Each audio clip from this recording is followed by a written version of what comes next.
Bonjour et bienvenue dans un nouvel épisode de mon podcast sous l'auspice des Muses. Je suis Céline de la Célinatech et j'ai réussi à faire un deuxième épisode cette semaine. Nous sommes joie, nous sommes allégresse, voilà.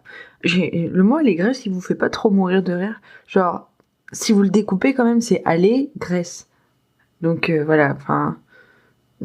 allez la Grèce, lol. Bref... et c'est une linguiste qui vous fait ce jeu de mots pourri. Bref, il est 8h30, donc je ne suis pas réveillée. J'ai présentement devant moi mon premier café de la journée. Mais en fait, là, je m'apprête à écrire ma newsletter. Et il y a une conversation que j'ai eue avec quelqu'un qui me tourne en tête depuis hier, qui me semble assez importante. Et qui me donne envie de revenir sur ce que j'ai dit hier à propos du concept de challenge. Et du coup, ma newsletter va pas du tout être à ce propos-là. Je vais parler du fait que au mois de novembre, je vais vivre mes derniers jours de bullshit job. Après, c'est fini, donc je vais parler de ça dans ma newsletter. Mais là, en fait, je sens que j'ai un truc à vous dire au niveau des challenges, que j'ai envie de rétablir la vérité, au niveau des challenges. Bref. Hier, je vous parlais du fait que dans le cercle, les filles du cercle sont plutôt parties dans l'idée d'ancrer une habitude. Et pour moi, ancrer une habitude, c'est pas un challenge. Enfin, c'est pas le même type de challenge que ce que je considère comme étant un challenge d'écriture. Je m'explique. En fait, pour moi, ancrer une habitude, il faut pas que ce soit quelque chose que vous envisagez comme étant quelque chose qui vous pousse, en fait. Parce que le principe d'ancrer une habitude, c'est d'en faire quelque chose de récurrent, n'est-ce pas? Et en fait, si vous vous en dégoûtez en vous poussant en le faisant, bah du coup, ça ne sera pas une habitude, parce que ce sera éphémère. Ça va s'arrêter à un moment ou un autre. Par exemple, moi, dans ma vie, j'ai voulu ancrer l'habitude d'écrire mon roman tous les matins. Ok. En fait, comment dire, je l'ai pas fait via l'idée d'un challenge parce que le problème, c'est que ancrer une habitude via un challenge, ça crée, je pense, pour moi, ça crée un bail de culpabilité, en fait, par rapport à cette habitude. Parce que du coup, vu que vous le faites en mode challenge et que du coup vous avez sûrement un moyen de traquer le nombre de fois où vous avez fait l'habitude, le nombre de fois où vous faites une session d'écriture et tout, en fait ça, le seul truc que ça fait, c'est que le jour où vous ne remplissez pas cette habitude, vous allez vous créer de la culpabilité, de la frustration en vous disant que vous ratez votre challenge d'ancrer une habitude. Sauf que le but quand on ancre une habitude, en fait, c'est de rentrer cette action dans une zone d'inconscience du cerveau. Donc, par exemple, moi, écrire mon roman, j'en suis arrivée à un point où écrire mon roman à partir de 10h le matin, je pense à ça. Je pense automatiquement à ça. Parce que dans mon être, c'est devenu à 10h, de 10h à midi, c'est le moment où je cale ma session d'écriture à un moment ou un autre. Et par contre, le week-end, je le fais pas. Mais le week-end, je culpabilise pas à 10h de me dire « Ah tiens, là, ce serait ma session d'écriture, mais je le fais pas. Du coup, c'est pas bien parce que je fais pas mon habitude. » Donc voilà. Du coup, en fait, si vous voulez, j'essaye d'exhorter les filles du cercle à ne pas se dire qu'elles font un challenge. Mais j'ai l'impression qu'elles ont besoin de ça pour se lancer, en fait. Disons que l'aspect challenge, finalement, c'est pour se mettre un coup de pied aux fesses, pour commencer à ancrer une habitude dans sa vie. Et le meilleur conseil que je peux donner par rapport aux habitudes, c'est de pas traquer, par exemple, ne pas faire un tracker sur une semaine en cochant si vous avez bien fait l'habitude tous les jours. À un moment ou à un autre, je vais devoir engueuler mes chats parce qu'ils sont en train de se battre. Et les gars, je tourne un épisode là! Oh, bref. Voilà, maintenant ils m'ont fait perdre ce que j'étais en train de dire. Qu'étais-je en train de dire? Ah oui, donc oui, les filles du cercle, ce qu'elles font, c'est ancrer une habitude. Et c'est ok qu'elles prennent ça sous le comment on dit, la loupe, non, sous l'auspice d'un challenge, je sais pas. Bref, c'est ok qu'elles voient ça comme un challenge, mais c'est pas ok qu'elles prennent genre un tracker du lundi au dimanche et qu'elles cochent ce tracker que si elles font pas le jeudi, le vendredi et le samedi, elles ont perdu et que voilà c'est foutu et que c'est nul et que elles sont pas du tout dans leur challenge. Non, ça c'est hors de question. Moi, ce que je conseille aux gens qui veulent ancrer une habitude dans leur vie, c'est d'utiliser plutôt la jarre des 100 fois. Enfin, la jarre des 100 fois, ça peut être le bocal des 100 fois, hein, ça peut être n'importe quoi, hein, enfin bref. C'est-à-dire, en fait, sans se préoccuper de la récurrence de l'habitude, sans se préoccuper de si vous la faites tout le temps à la même heure, le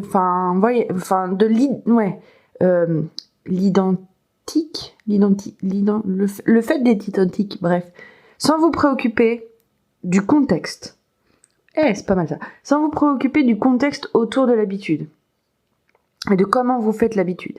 À partir du moment où vous faites l'action qui dans votre tête correspond à l'habitude que vous voulez mettre en place dans votre vie, vous cochez une croix. Point barre. Et en fait, faut plutôt se concentrer sur le nombre de croix que vous faites, que vous allez cocher, et pas sur la récurrence de ces croix dans une semaine, dans un mois, dans je sais pas quoi. Bref. Et en fait, vous allez vous rendre compte qu'au bout de je sais pas combien de croix, généralement on va pas jusqu'à 100, hein, parce que c'est bien chiant. Bref, généralement au bout d'un certain nombre de croix, vous pensez plus à venir mettre la croix, et pourtant vous avez l'habitude qui est dans votre vie. Donc voilà. Et là à ce moment-là, vous rentrez dans ce que moi j'ai fait par rapport à mon roman, c'est-à-dire que à un moment vous y pensez et c'est le moment de faire cette habitude. Et ça devient automatique, quoi. Voilà, c'était ça. Et en fait, j'ai l'impression que ma manière de parler du challenge complexe certaines personnes qui ont envie de faire ce que moi j'appelle finalement un vrai challenge qui consiste à se pousser. Et c'est pas du tout ça, en fait. Moi, le NaNoWriMo, ce que j'aime pas dans le NaNoWriMo, c'est le fait que le NaNoWriMo te donne la durée et l'objectif du challenge en même temps. Alors que on sait pertinemment que on va pas réussir, en fait. Tout le monde n'est pas fait pour réussir à écrire les 50 000 mots en un mois. Moi, par exemple, là, la dernière fois, j'ai regardé le nombre de mots que j'ai écrit dans une session d'écriture, c'est 450, je crois, un truc comme ça. Mais comment dire, je suis ok avec ça. Je suis ok avec le fait que le NaNoWriMo, c'est pas le challenge qu'il me faut, parce que moi, clairement, me mettre un objectif des 50 000 mots, c'est titanesque à réaliser en un mois. Donc, le NaNoWriMo, ça peut pas être mon challenge. Mais ça veut pas dire que j'ai pas envie de me pousser. Parce que là, moi, par exemple, la newsletter, c'est pas pour ancrer l'habitude de créer une newsletter sur mon Podia, même si en vérité je pense que c'est ce qui va se passer, mais je le ferai pas de la même manière après le mois de novembre. Il y a encore un chat qui va entrer, je suis désolée, c'est l'épisode des chats. Je devrais pas tourner le matin parce que le matin c'est vraiment le balai des chats. Oui, miaou miaou. Purée. Motherfucker. Bref. Ouais, et donc moi le NaNoWriMo c'est pas pour moi parce que j'ai pas envie de me foutre la pression avec cette histoire des 50 000 mots à réaliser en un mois, parce que finalement moi c'est pas là-dessus, c'est pas ça qui me challenge en fait, c'est vraiment pas ça qui me challenge. Mais en revanche, moi je suis assez partisane du fait de se créer un challenge d'écriture qui nous pousse un peu au-delà, un peu voire beaucoup, ça dépend comment vous voulez le faire, mais au-delà de ce qu'on est capable de faire de manière habituelle. Donc clairement, pour moi le challenge c'est l'étape d'après de ce que les filles sont en train de faire, de ancrer l'habitude. Et là moi par exemple, écrire mon roman, c'est mon habitude. Mais en revanche, je sais que j'arrive à me concentrer en ce moment, depuis quelques temps, mon habitude c'est de réussir à me concentrer maximum pendant 30 minutes et après d'être déconcentré ou de plus réussir à rester focus et tout, et de laisser tomber. Donc, ça a été intéressant pour moi de voir ça, déjà, que j'arrive à rester concentré, 30 minutes. Là, je suis en train de vous raconter comment on fixe ces étalons de mesure moyenne. Et du coup, le but, c'est qu'une fois que vous avez vos étalons de mesure moyenne, c'est pour créer votre challenge, de pousser le curseur un peu plus loin, en fait. Et donc moi, par exemple, typiquement, le but du jeu, pour moi, ça va être de faire des sessions d'écriture de plus de 30 minutes. Et en gros, si j'arrive à me pousser à parfois faire des séances qui durent par exemple 1 heure, je considère que j'ai réussi mon challenge. Et j'ai décidé de compter les mots, de regarder les mots pour les intégrer dans mon challenge, parce que finalement, je pense que ça compte aussi. Donc par exemple, là, la dernière fois, j'ai fait une session d'écriture où j'ai écrit donc ces fameux 458 mots, je crois, un truc comme ça. Et ça met une claque, hein. En fait, ça met une claque parce que, moi, je vois les autres dans leur session d'écriture, ils sont plutôt aux alentours des 1000 mots. Et du coup, je me dis, petite claque, ça fait mal. Non, c'est pas vrai. En fait, je me rends compte que c'est quelque chose que je veux travailler. Et comme je me suis rendu compte que c'est quelque chose que je veux travailler, j'ai ma warrior des challenges qui est en train de sortir en mode oh là, moi je vous préviens, on va mettre le tissu comme Rambo, on va partir à la guerre. Et là je suis en train de lui dire calme-toi, parce qu'en fait on a des boulots à côté, donc en fait on peut pas juste se concentrer sur le challenge. Mais voilà, mais en gros, là je me suis déjà, quand j'ai réalisé que j'écrivais du coup des sessions à 458 mots, j'ai déjà mis en place dans ma tête ce que j'ai envie de faire pour améliorer ça. Et du coup, j'ai 2 solutions. Soit je me force du coup à faire des séances d'écriture où je suis concentrée plus que 30 minutes et... Pardon. Et dans ce cas-là, je dois faire... Oula, je vais perdre ma voix. Et dans ce cas-là, je dois faire... se concentrer plus de 30 minutes. Et dans ce cas-là, je dois faire plus que 458 mots par session. Et essayer d'améliorer ça sur une courbe. Ou alors, si le fait de me concentrer plus de 30 minutes n'est pas quelque chose qui me correspond, dans ce cas-là, faire plusieurs sessions de 30 minutes dans la journée, de manière à j'aimerais atteindre, là pour le mois de novembre, en vrai, si je suis sincère avec vous, j'aimerais atteindre les 1500 mots par jour. Donc, ce qui veut dire, quelque part, que ça me fait 3 séances de 30 minutes par jour. Tel que je le fais en ce moment, quoi. Mais vous voyez, et du coup, le challenge, c'est vraiment ça, c'est vraiment prendre ce que vous êtes capable de faire dans votre capacité moyenne et pousser l'échelon au point que vous avez envie de le faire, mais de manière hyper consciente, en fait. Parce que ça sert à rien de pousser l'échelon de manière, sans connaître ses capacités, en fait, parce que tout ce que vous allez faire, c'est vous frustrer et ne pas réussir votre challenge, en fait. Et c'est ok de pas réussir un challenge, en vrai, à partir du moment où vous vous êtes un peu poussé en avant et que ça a créé quelque chose chez vous. Moi, je considère que vous avez réussi votre challenge. Bref. Par exemple, là, ça fait quoi 6 jours, oui, c'est ce que je disais hier, 6 jours de newsletter. En vrai, si je loupe un jour pendant le mois de novembre, je suis déjà contente de ce que j'ai fait, parce que j'ai réussi à publier mes premières newsletters pendant un week-end, alors que le week-end, j'estime que j'arrive pas à gérer ma vie. Et en plus, un week-end où je partais à Paris pour aller voir l'expo BNF, l'expo Tolkien à la BNF. Enfin bref, et donc j'estime que mon challenge, il est réussi, hein. Parce que du coup, là, ça fait une bonne semaine, ça fait bientôt une semaine que je tiens ma newsletter sans avoir loupé un seul jour. Pour moi, déjà, c'est déjà m'être poussé. Hein. Oh, les chats, quand ça a faim, je vous jure, ça devient vraiment des gros cons. Bref. C'était l'épisode du blabla bizarre. Qu'est-ce que je voulais dire? J'en étais où dans ma logorée du challenge? Oui, et donc, en fait, moi, ce que j'aime dans les challenges, c'est cette histoire de pousser le curseur quantitatif et pousser le curseur qualitatif.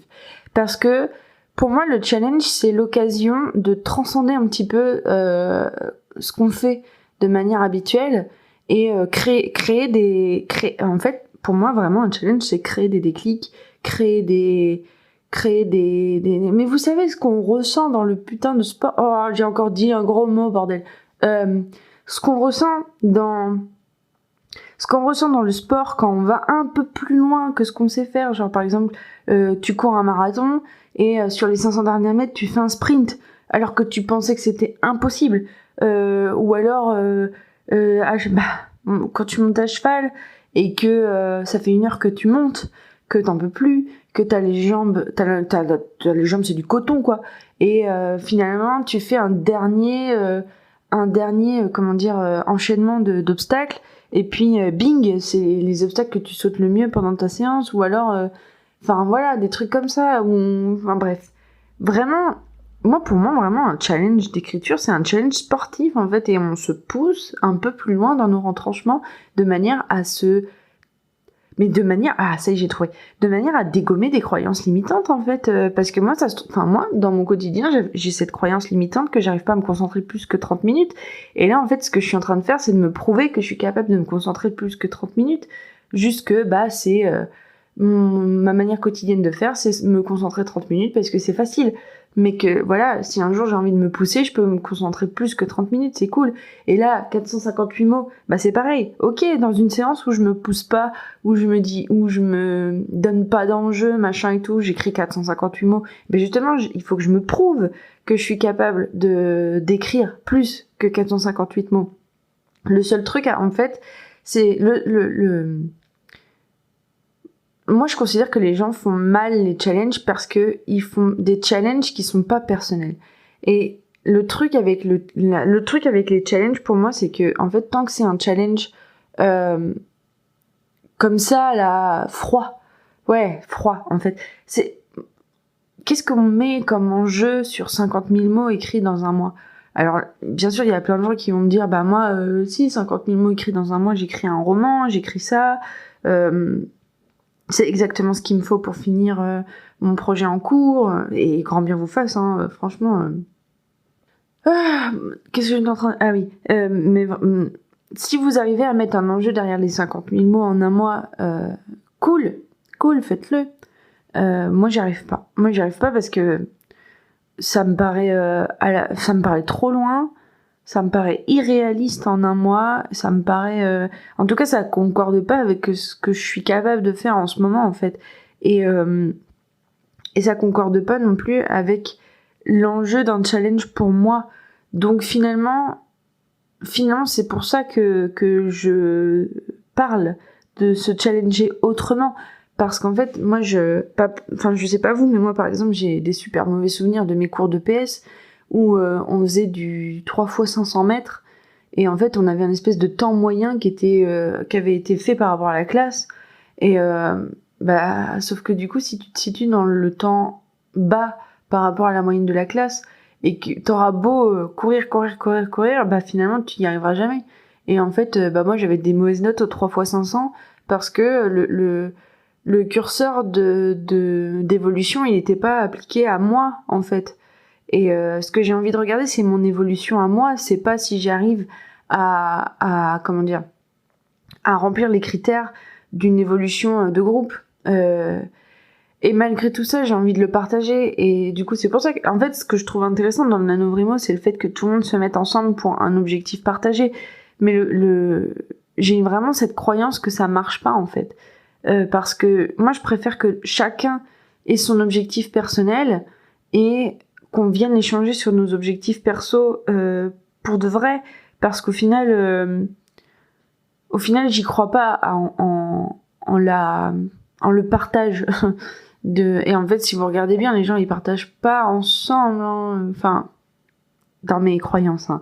Je pense qu'il y a beaucoup de gens qui pourraient me prouver le contraire et tout, il y a plein de plateformes qui pourraient me prouver le contraire, mais en fait ça crée pas des échanges qui ont du sens pour moi, ça crée pas une communauté qui a du sens pour moi, ça crée une espèce de compétition éphémère qui t'engage au-delà de toi contre toi. Et en fait, moi, les seules compétitions que j'aime, c'est les compétitions où c'est soi contre soi. Voilà. Et ben écoutez, je suis assez fière de cet épisode, même s'il était très décousu à cause des chats qui ont la dalle. Je vais voir si je vais faire du montage ou si je le laisse comme ça. Je suis désolée, au pire, ça fera des entractes de... ça fera des entractes, genre, pour que vous puissiez réfléchir à ce que j'ai dit. Bref. Merci de m'avoir écouté. Là, je vais me lancer à écrire... Enfin, je vais donner à manger au chat. Et puis après, je vais me lancer à écrire ma newsletter. Je vous souhaite... voilà, je vous souhaite. À bientôt. Salut.